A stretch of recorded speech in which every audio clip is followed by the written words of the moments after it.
12번. 다음을 듣고 방송에서 언급하지 않은 내용을 고르세요.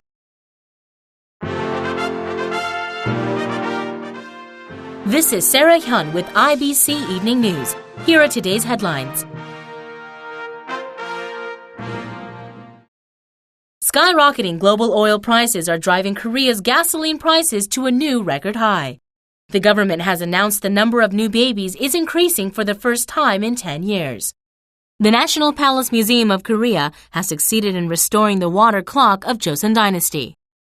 User-created content known as UCC is likely to influence the presidential election this year as an effective campaign tool. Cigarette smoking rates among middle and high school students in Korea are showing a significant drop.